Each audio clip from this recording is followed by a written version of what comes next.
High everyone, I hope you are fine. আজকে আমি একটি বিষয় নিয়ে কথা বলবো, সেটি হচ্ছে অ্যাকসেন্ট। কেন আজকে আমি অ্যাকসেন্ট নিয়ে কথা বলবো? আমি একটা বিষয় লক্ষ্য করছি, বিশেষ করে নবীনগরে এই অ্যাকসেন্টের উপর ভিত্তি করে একটা কোচিং বাণিজ্য শুরু হয়েছে। অ্যাকসেন্ট কেন আমরা শিখি? There is no marking criteria in IELTS on accent. আপনার অ্যাকসেন্ট যেরকমই হোক না কেন, আপনার প্রনাউন্সিয়েশন যদি সঠিক হয় এবং আপনি যদি গ্রামাটিক্যালি ইউরোপি কথা বলতে পারেন, তাহলেই ইটস মোর দেন এনাফ। কেন বলছি? কারণ ব্রিটিশ কাউন্সিল থেকে আপনারা যদি IELTS এর কিভাবে স্কোরগুলা দেয়, কিসের উপর বেসড করে, আপনারা যদি এগুলা দেখেন, দেখবেন ওইখানে অ্যাকসেন্টের উপর কোনো মার্ক দেওয়া হয় এরকম কোনো কথা বলা নেই। ৪ টি বিষয়ের উপর বেসড করে আপনাকে IELTS এ মার্ক দেওয়া হয়। এর মধ্যে ১ম টি হচ্ছে grammatical range and accuracy. Grammatical range and accuracy বলতে বোঝাচ্ছে আপনি কথা বলার সময় আপনি কি সবসময় সিম্পল সেন্টেন্সই ব্যবহার করছেন নাকি কমপ্লেক্স এবং কম্পাউন্ড সেন্টেন্সও ব্যবহার করতে পারছেন। এগুলোর উপর ভিত্তি করে আপনাকে মার্ক দেওয়া হয়। ২ নম্বর হচ্ছে লেক্সিক্যাল রিসোর্সেস, মানে হচ্ছে ভোকাবুলারি। আপনি কথা বলার সময় আপনার ভোকাবুলারি রেঞ্জগুলা, ভ্যারাইটিস ভোকাবুলারি ব্যবহার করতে পারতেছেন কিনা ওইটার উপর ভিত্তি করেও আপনাকে নাম্বার দেওয়া হয়। ৩ নাম্বার হচ্ছে ফ্লুয়েন্সি অ্যান্ড কোহেরেন্স।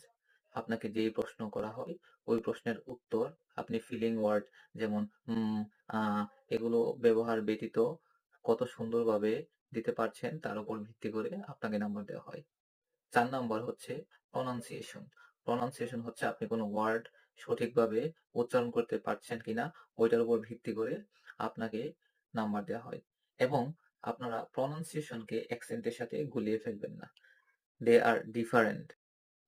সাপোজ বাংলাদেশের কুষ্টিয়ার একজন, ব্রাহ্মণবাড়িয়ার একজন, নোয়াখালীর একজন, ঢাকার একজন শুদ্ধ ভাষায় কথা বলছে।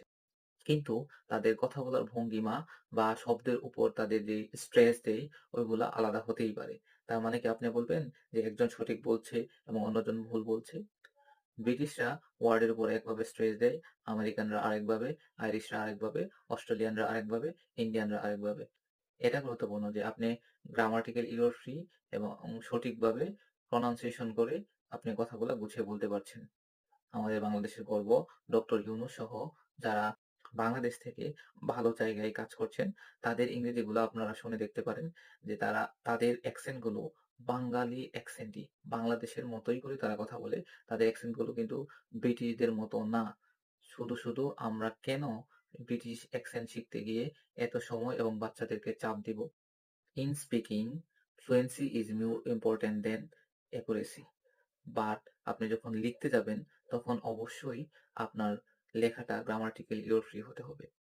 তাই আমাদেরকে গ্রামার এবং ভোকাবুলারি শেখার উপর অধিক মনোযোগ দিতে হবে এবং ইংরেজি কথা বলার চর্চা বাড়াতে হবে।